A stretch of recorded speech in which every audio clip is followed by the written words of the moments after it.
Hey Big God family, it's Pastor Katie. It is Wednesday. I am so excited to get to share a bedtime story with you tonight. Now this is one of my all-time favorite books. I'm a big Dr. Seuss fan, but you're gonna have to bear with me because he has some big words, right, that are sometimes hard to pronounce, and everything rhymes, which gets tricky when you're reading.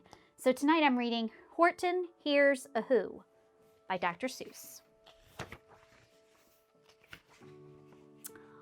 On the 15th day of May, in the jungle of Newell, in the heat of the day, in the cool of the pool, he was splashing and enjoying the jungle's great joys, when Horton, the elephant, heard a small noise.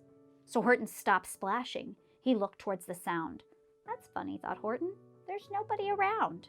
Then he heard it again, just a very faint yelp, as if some tiny person was calling for help. I'll help you, said Horton. But who are you? Where? He looked and he looked, but he could see nothing there, but a small speck of dust blowing past him in the air. I say, murmured Horton, I've never heard tell of a small speck of dust that is able to yell. So you know what I think? Why, I think there must be someone on top of that very small speck of dust. Some sort of creature of very small size, too small to be seen by some elephant's eyes.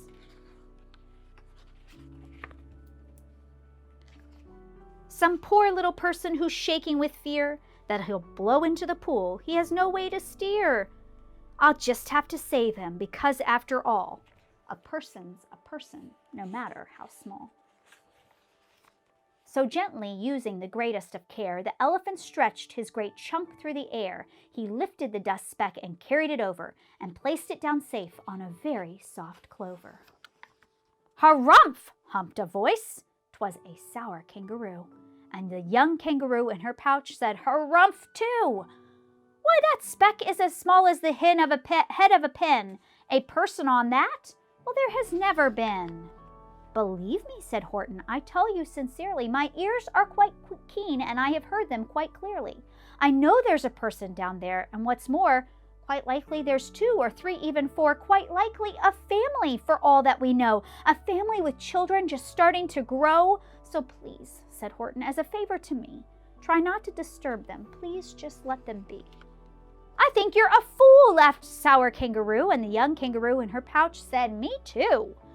You're the biggest blamed fool in the jungle of Newell, and the kangaroos plunged into the cool of the pool. What terrible splashing, the elephant frowned. I can't let my very small persons get drowned. I've got to protect them. I'm bigger than they. So he plucked up the clover and he hustled away. Through the high jungle treetops, the news quickly spread. He's talking to a dust speck. He's out of his head.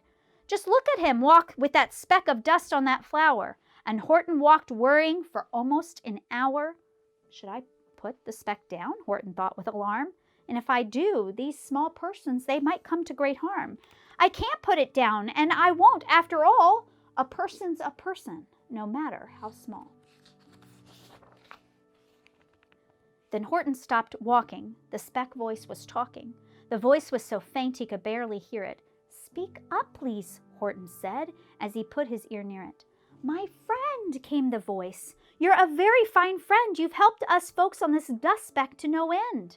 You've saved all of our houses, our ceilings and floors. You've saved our churches and our grocery stores. You mean, Horton gasped, you have buildings there too? Oh, yes, piped up the voice, we most certainly do. I know, called the voice, I'm too small to be seen, but I'm mayor of a town that is friendly and clean. Our buildings to you would seem terribly small, but to us they aren't big, they are wonderfully tall. My town is called Whoville, for I am a Who. And the Whos, we are all thankful and grateful to you. And Horton called back to the mayor of the town, You're safe now, don't worry, I will not let you down. But just as he spoke to the mayor of the speck, 3 big jungle monkeys climbed up on Horton's neck. The Wickersham brothers came shouting, What rot! This elephant's talking to Whos who are not? There aren't any Whos, they don't have a mayor, and we're going to stop this nonsense, so there. They snatched Horton's clover, they carried it off to a black-bottomed eagle named Valid Vlad Cloth, the mighty strong eagle with a very swift wing, and then they said, Will you kindly get rid of this thing?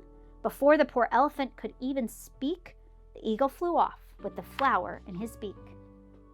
all that late afternoon and far into the night, the black-bottomed bird flapped his wings in fast flight, while Horton chased after with groans over stones, and tattered his toenails and battered his bones, and begged, "Please don't harm all my little folks who have much of a right to live as us bigger folks do."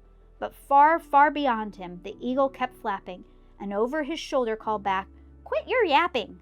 I'll fly through the night because I'm a bird and I don't mind it, and I'll hide this, and tomorrow you will never find it." And at 6:56 the next morning he did. It sure was a terrible place that he hid. He let out that small clover, dropped somewhere inside of a great patch of clovers, 100 miles wide. "Fine that," sneered the bird, "but I think that you will fail." And with that, with a flap, he went off with his black-bottomed tail. Look at all those clovers. "I'll find it," cried Horton. "I'll find it or bust. I shall find my friends on that small speck of dust." And clover by clover by clover with care he picked up, he searched, and he called them, "Are you there?" But clover by clover he found that not one of them, that the one that he sought was just not all around. And by noon, poor old Horton, more dead than alive, had picked and searched and piled up 9,005. And then on through the afternoon, hour after hour, till he found them at last on the 3,000,000th flower. "My friends," cried the elephant, "tell me, do tell, are you safe? Are you sound? Are you whole? Are you well?" From down on the speck came the voice of the mayor. "We have really had trouble, much more than our share. When that black-bottomed birdie let go and we dropped, we landed so hard that all of our clocks have stopped. Our teapots are broken, our rocking chairs smashed, and all of our bicycle tires blew up when we crashed. So Horton, please," pleaded that voice of the mayor, "will you stick by us who's while we make it mayors?" Hold on. This is where you get tongue-tied with Dr. Seuss. "So Horton, please," pleaded the voice of the mayor, "will you stick by us who's while we are making repairs?" "Of course," Horton answered. "Of course I will stick. I will stick with you small folks through thin and through thick." "Harump," harumped a voice. "For almost 2 days you've run wild and insisted on chatting with persons who have never existed. Such carrying on in our peaceable jungle, we've had quite enough of you bellowing bungle. And so I'm here to state," snapped the big kangaroo, "that your silly nonsensical game is all through." And the young kangaroo in her pouch harumphed me too. With the help of the Wickersham brothers and dozens of Wickersham uncles and Wickersham cousins and Wickersham in-laws whose help I've engaged, you're going to be roped and you're going to be caged. As for your dust speck, ha! Well, that we shall boil in a hot steaming kettle of bezelnut oil." "Boil it?" screamed Horton. "Oh, that you cannot do. It is all full of persons, and I will prove it to you." Mr. Mayor," Horton called, "Mr. Mayor, you've got to prove now that you really are there. So call a big meeting and get everyone out. Make every who holler, make every who shout, make every who scream. And if you don't, every who is going to end up in but bezelnut stew." And down on the big dust speck, the scared little mayor quick called a meeting in the Whoville town square.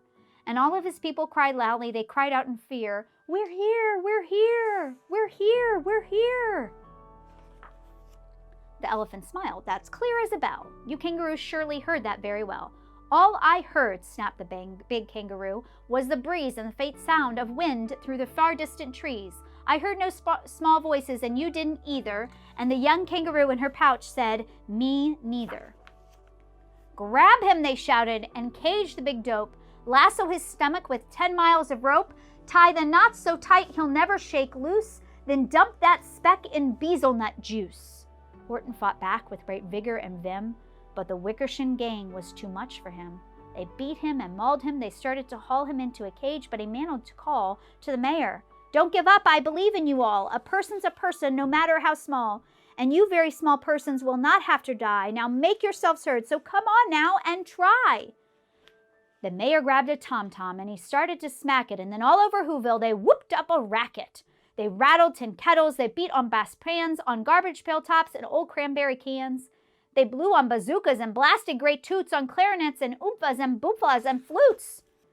Great gusts of loud racket rang through the air. They rattled and shook the whole sky, and the mayor called up through the howling and hullabaloo, "Hey, Horton, how's that? Is our sound coming through?" Now Horton called back, I can hear you just fine, but Kangaroo's ears are not quite as strong as mine. They don't hear a thing. Are you sure that all your boys are doing their best? Are they all making noise? Are you sure every who in Whoville is working? Quick, look through your town. Is there anyone shirking? Throughout the town rushed the mayor, from east to west, but everyone seemed to be doing their very best. Everyone seemed to be yapping or yipping. Everyone seemed to be beeping or bipping. But it wasn't enough, all this ruckus and roar. He had to find someone who could help him make more. He raced through each building and searched floor to floor.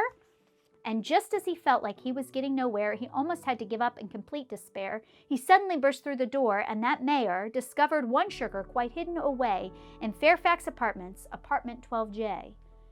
A very, very small shirker named Jojo was standing there, just standing, bouncing a yo-yo, not making a sound, not a yip, not a chirp, and the mayor rushed inside and he grabbed the young twerp. And he climbed with the lad up the Eiffelberg Tower. This, cried the mayor, is your town's darkest hour. The time for all the who's who have blood that is red to come to the aid of their country, he said. We've got to make noise in greater amounts, so open your mouth, lad, for every voice counts. Thus, as he spoke, he climbed, and when they got to the top, the lad cleared his throat, and he shouted, Yop! And that yop, that one small, loud, extra yop, put it over.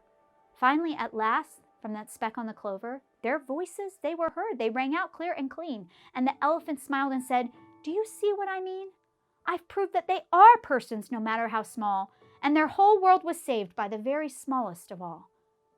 How true, yes, how true, said the big kangaroo. And from now on, you know what I'm planning to do. From now on, I'm going to protect them with you. And the young kangaroo in her pouch said, Me too. From sun in the summer, from rain when it's fallish, I'm going to protect them, no matter how smallish. I love that book because it's a great reminder that a person's a person, no matter how small. So my challenge for you tonight is to think about ways that you might be able to make a difference. Do you have time to draw a card for somebody in one of our nursing homes and send it to them so that they might remember that they're loved even though they can't get face-to-face visitors? Or maybe you have some food that you can donate to your local food bank. Check those dates. We can't take expired food. Or maybe you want to help kids. Some of our kids are having a hard time without breakfast or lunch at their schools. And so if you have some individual packed snacks, you can drop them off at the food bank and we will be sure that they get to our caring cupboard. You have an opportunity to help people remember right here and right now that a person's a person, no matter how small. Well, I hope that you all will rest tonight, rest well, and until tomorrow night, be blessed. Good night, everybody.